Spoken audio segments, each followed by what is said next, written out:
Esta semana la Fundación para los Derechos Humanos en Cuba denunció en un comunicado el uso criminal de la medicina en Cuba, a propósito del internamiento forzoso y prolongado en el Hospital Calixto García de La Habana del artista y líder del movimiento San Isidro, Luis Manuel Otero Alcántara.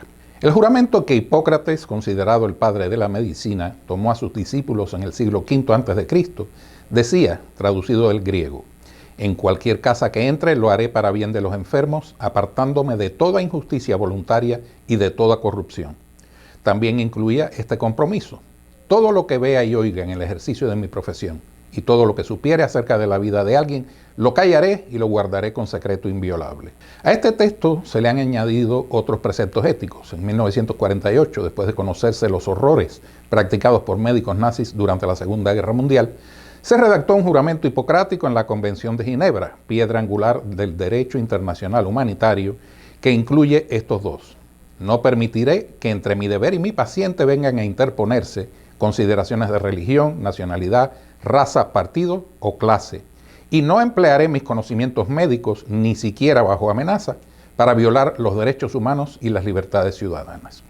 Ahora, ¿qué pasa en Cuba con el juramento de Hipócrates? Como en el ex bloque soviético, el gobierno cubano ha hecho uso de médicos y enfermeros corruptos para torturar con electroshocks, drogas psicotrópicas y otras prácticas a disidentes. Un hecho documentado con numerosos testimonios en el libro La política de la psiquiatría en la Cuba revolucionaria. A mí me contó de primera mano lo de los electroshocks una víctima, mi compañero en el Comité Cubano Pro Derechos Humanos, licenciado Rafael Saumel. Y fui testigo de cómo destruyeron con drogas en prisión al cineasta disidente Nicolás Guillén Landrian.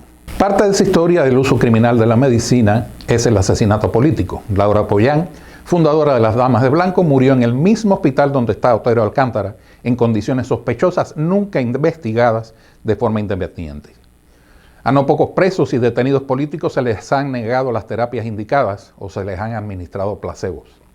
En las misiones en el exterior, como han relatado a FHRC veteranos de estos contingentes, los facultativos son obligados a alterar diagnósticos y estadísticas médicas e incluso a destruir medicinas que faltan en Cuba para que cuadren con cifras falsas de pacientes consultados y tratados.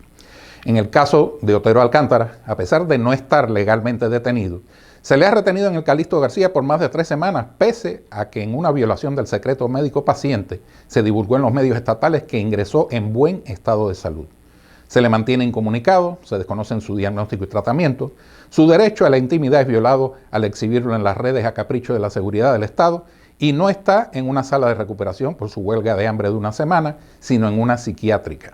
Informes de empleados del hospital que reclaman anonimato aseguran que recibe terapia electroconvulsiva mientras duerme, noqueado por los psicofármacos. De esto son cómplices, según ha denunciado en Twitter el movimiento San Isidro, al menos 3 médicos. El angiólogo Ifrán Martínez Gálvez, vicedirector quirúrgico del hospital, que dice estar al frente del equipo de Otero y se ha exhibido junto a él en 2 videos propagandísticos filtrados por la policía política a uno de sus perfiles en Facebook, la página de Mauro Torres. También la doctora Joandra Milián Gerardo, psiquiatra y máster en toxicología clínica, que antes ha entrevistado en dependencias policiales usando el seudónimo de Lucía a disidentes detenidos, violando un principio de la ética médica aprobado por la ONU. Y el director del Centro de Salud Mental del Calixto, el doctor en psiquiatría Jorge Luis Velázquez Julián. Un post en Facebook llamó a la doctora Milián Gerardo la Mengele cubana, recordando al médico y oficial de la GCS que realizaba experimentos mortales con prisioneros o seleccionaba a los que irían a las cámaras de gas. No creo que los hechos se puedan comparar, pero como Mengele, estos 3 profesionales cubanos de la medicina han violado el juramento hipocrático al permitir que entre su deber y su paciente se interpongan consideraciones de partido y emplear sus conocimientos médicos para violar los derechos humanos y las libertades ciudadanas.